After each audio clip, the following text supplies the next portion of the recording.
This is Phillies Post-Game Live, presented by Cure Auto Insurance. Ben Davis, I'm Michael Barkan, John Kruk in a moment. 3-2, St. Louis tonight, and the juggernaut that is the St. Louis Cardinals continue with a season-high 9 straight wins. First team in Major League Baseball to accomplish that. Ben, when you look at this one and you see the Phillies and the RISP and the LOB and what they failed to do tonight, your thoughts on how this played out?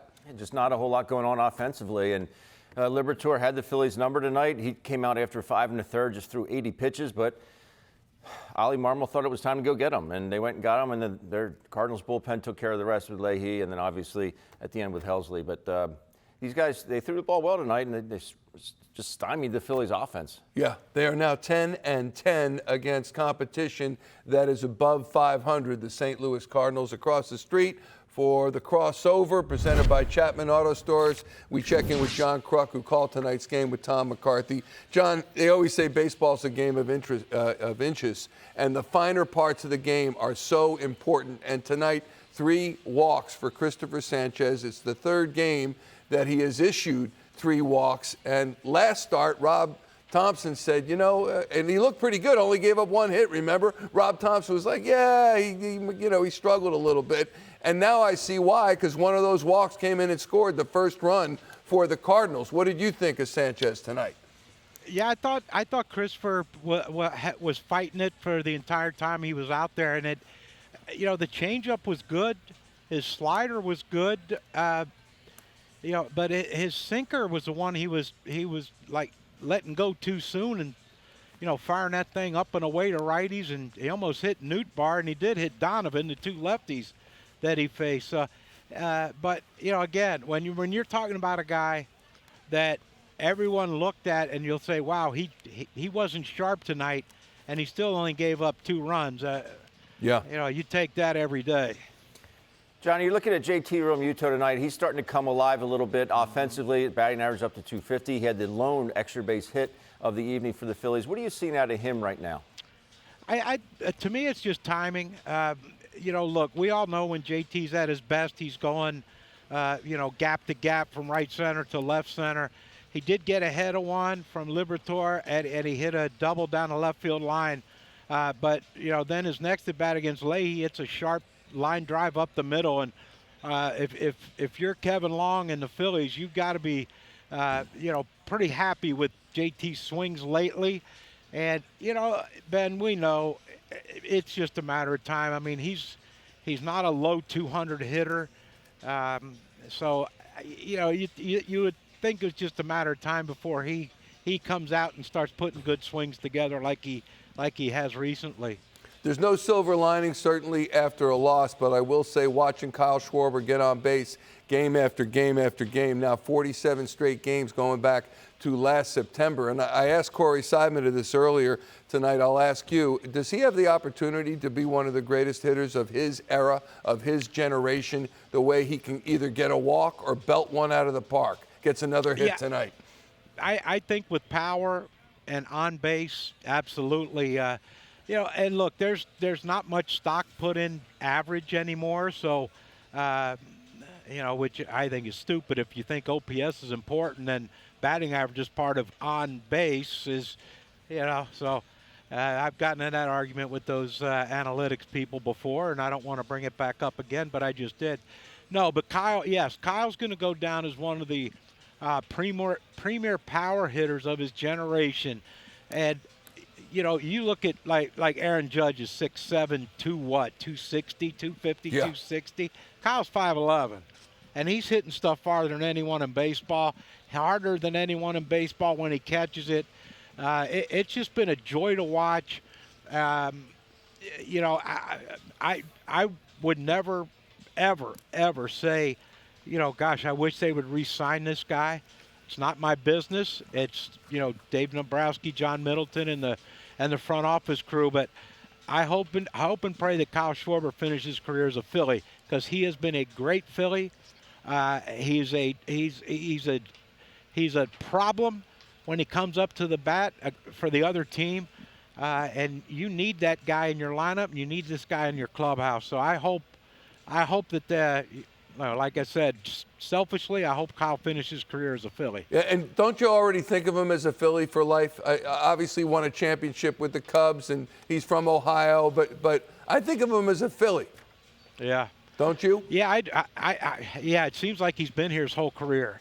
That's how much he's been accepted by the fans, of course, but it's what he's meant too. You know, the work he does with first responders. You know, his parents were involved in that as first responders, and now he brings these first responders to the ballpark. He sits and talks with them. And Ben, you know, you've been around him a lot too, and he is just a first-class human being. And please, God, keep him here till the day he says I'm done playing. But you would never say anything about that. Oh no, I did. Yeah. You didn't hear me. No, did you? I did not. Oh, okay. I did not hear you. Signed a 4-year, $79 million contract just prior to the 22 season.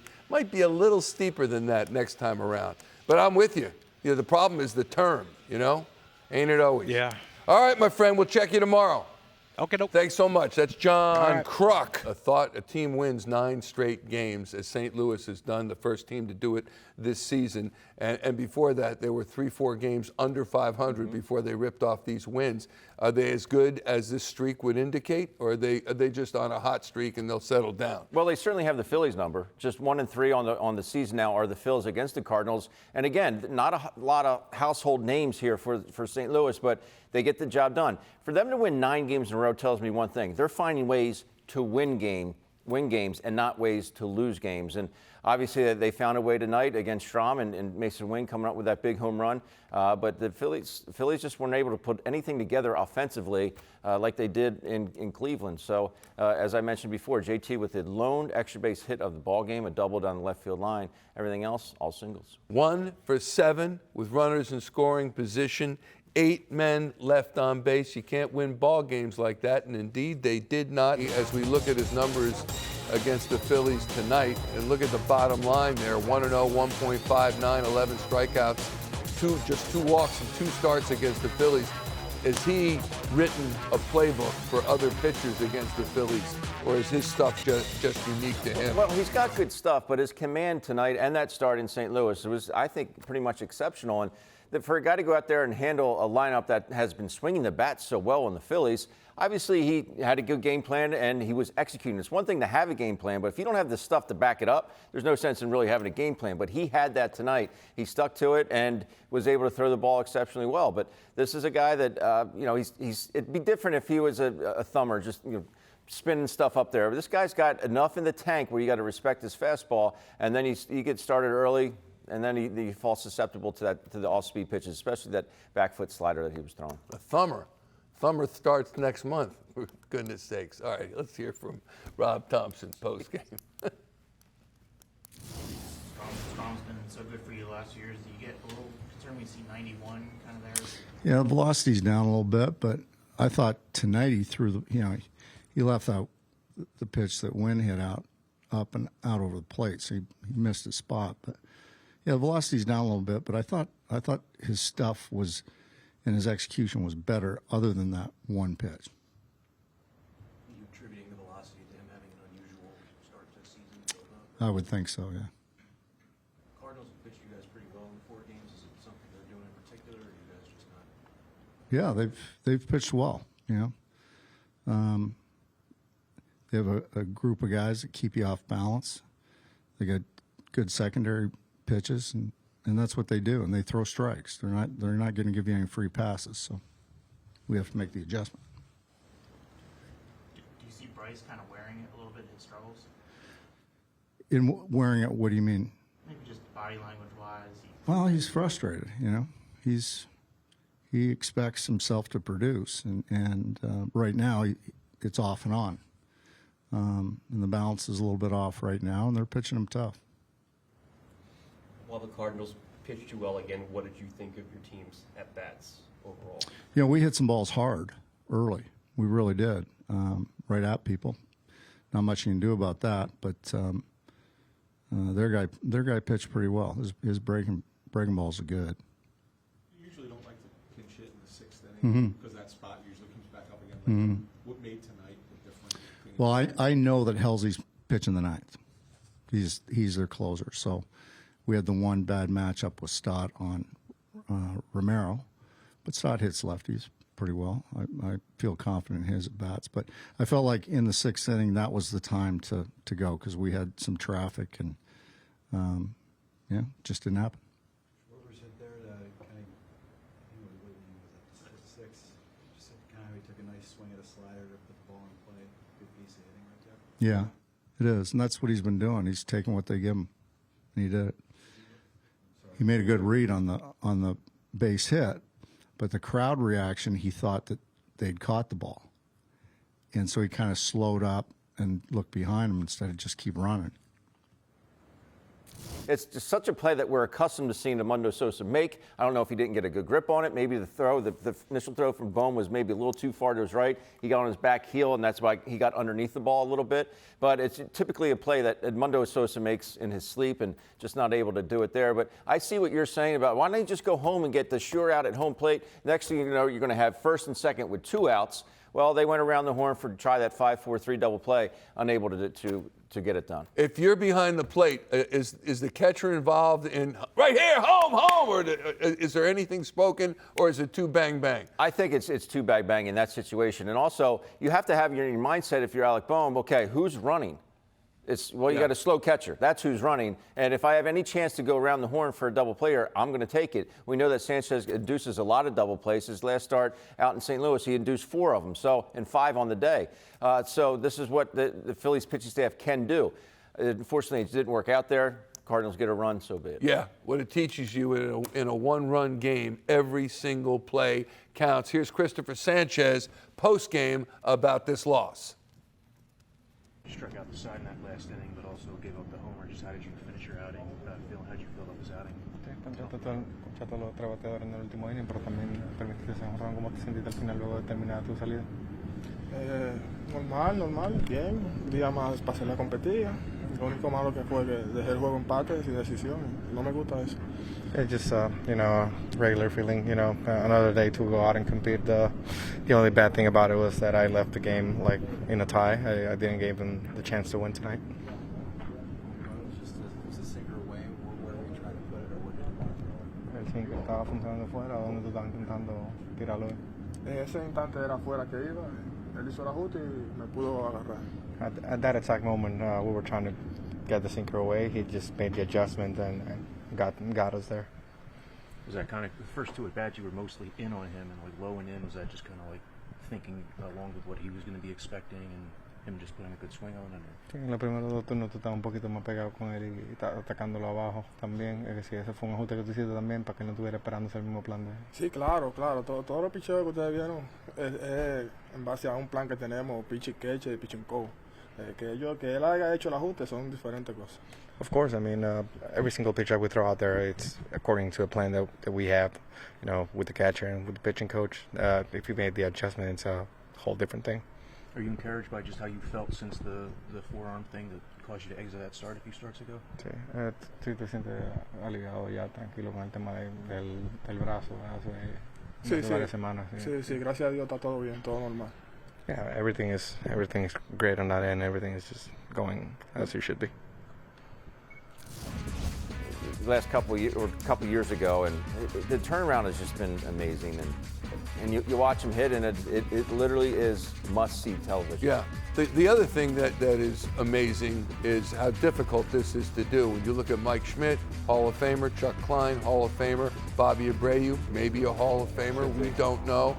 Kyle Schwarber now, 1 game behind Bobby Abreu. He can move into 3rd place and a tie with Abreu. And then the next night, if it continues, Chuck Klein at 49. Chuck Klein again. Chuck Klein again. And then it might be a little bit if he is to catch Mike Schmidt, which would be absolutely amazing. But as someone who hit baseballs for a living. How difficult is it to do what he's doing? Well, the thing that he has on his side is his ability to take a walk. And that is something that we talked about in the pregame show, is that how he trusts his eyeballs, he trusts how deep he can let pitches get in the strike zone, and how he can stay behind balls. And that's something that, you can't teach. You ask him, and I'm sure he'll tell you, go up to the plate, what do you want to, well, I just want to get on base. I'm sure he wants to hit the baseball. That's why we go to the ballpark, to go up there and hit something hard. But he is very willing to take the walk or take whatever the pitcher's going to give to him. All right, let's hear from Kyle Schwarber in the clubhouse post-game. The team's your number one focus, but how much have you kind of paid attention to this on-base streak as it's been going on? Yeah, I didn't really notice about it until, I guess, like last week or something like that. Not really trying to do much about it. I mean, it is what it is, right? If it happens, if I get on base, I get on base. If I don't, I don't. So, I'm just trying to go up there and try to feel like I'm going to take a quality at bat and go from there. How'd you feel about the quality of the teams at best tonight? I felt like they were actually really good. I felt like there was a lot of hard contact and kind of some tough luck. It is what it is, but I felt like, after seeing Liberatore the first time in St. Louis, I felt like he pitched really well, and I felt like that we made some really good adjustments to him, and felt like that there was some really good, some really good contact, and it just kind of didn't turn out our way. I know it's a small sample size, it's only 4 games, but have they, as a pitching staff, done anything in particular that's different from other teams, the way they've attacked you? I mean, I'm not too sure. I mean, I think that, I think Liberatore's, he's got some really good stuff, right? That he's got 2 different fastballs, cutter and slider, curveball, that, and a changeup, right? That he's kind of putting around the zone. So, you got to tip your cap to him too. It's like, it's not that, he's getting paid to get us out, and he's a really good pitcher. So tip your cap to him. But I mean, even the other guys too. You look at the Leahy guy that comes out, and he's been pitching really well. He's got a lot of different pitches and around the zone too. And it's not like he's just a 2-pitch guy. And you're trying to do a certain thing. You got to kind of be aware of a lot of different things. And obviously Helsley, been closing for a long time, and one of the top closers in the game. So I feel like it's just one of those things that just didn't go our way tonight, and everyone's obviously disappointed, but chins up, looking forward to tomorrow. You've always kind of been a guy who's worked out a lot of walks and everything. Is there anything different about your approach, especially with 2 strikes? Not really. I mean, I think it's just, for me, I got a game plan in my mind, and I'm just trying to execute it, right? That obviously when you get into 2 strikes, you're trying to, 1, limit chase, but also 2, feel like that if you're getting a pitch that's, on the edges around the zone, whatever it is, try to put it in play. Good things can happen that way, but nothing's really changing much. I feel like I'm just really trying to eliminate as much as I can of their pitch and trying to get to my pitch, hopefully before that, because not many good things happen in 2 strikes. Ron said before the game that he feels like you've become an even better player since you've been here. Where do you feel like you've improved over the last couple seasons? It's a good question. I feel like that the biggest thing is just feeling like you're trying to make adjustments. There's always things that you're going to feel different throughout, a week, a month, whatever it is, a stretch, and you're going to feel like you're going to want to correct it and adjust to it. And I feel like that I guess that I've kind of spotted it a little bit earlier, I would say, and feel like that I'm trying to adjust to it quicker than just kind of letting it sit there. And I guess that's the only thing, right? Like, I've always been trying to have the game plans, the process right. I think the biggest thing, like I've always said, is the cage is, that's where all the work's done. And then when you head out into the game, you just go out and compete, and you're going to take what you have that day. And some days it's going to work out, and some days it doesn't. You've been working on You've been working on improving against lefties over the last couple of years, and obviously you've had success in that. And how confident are you now when you face a left-handed pitcher? Yeah, I mean, to be honest with you, I think it's just it goes back to 2021 when I was in Washington and got with Kalon there, and we put in a lot of really solid work, and obviously we keep putting in continuous work, but then you try to get to that point where you make it just a pitcher. You don't really view it, left, right-handed pitcher, whatever it is. You just view yourself as hitting, and you kind of want to take the stigma away from that, because all of us, when we grew up, whatever it is, college, even minor leagues, right? Like we're all here for a reason. We're all really good players. We can hit. We've done it before. So, I think this time, try to take that stigma away and just feel like you're up there having an at bat. Bryce is trying to. You can see he's trying to get things going in a lot of different ways. What are you kind of seeing from his at bats right now, and maybe his frustration? Yeah, I think for us, right. This is I've always told this to people, that when especially him, when he steps up to the plate, everyone's always expecting something to happen, right? And you're expecting a great result to happen, and I think that the dugout thinks that whatever it is, and it gets frustrating. The game's frustrating, and you play so many of them, and there could be a week span, or it could be tomorrow, where everyone forgets about it, right? And I think that's the best thing about this game, because everyone can have a short memory, and I think the biggest thing is that he keeps putting in the work. He's going out, and I feel like that if he just keeps doing what he's, if he goes out there and keeps going to the plate, there's always going to be a chance. That's the biggest thing. There's always a chance when he keeps walking up to the plate, and everyone in the room has faith in him, and it's not like, we're thinking anything different. We think that every time he walks to the plate that there's going to be a really good result that's going to happen.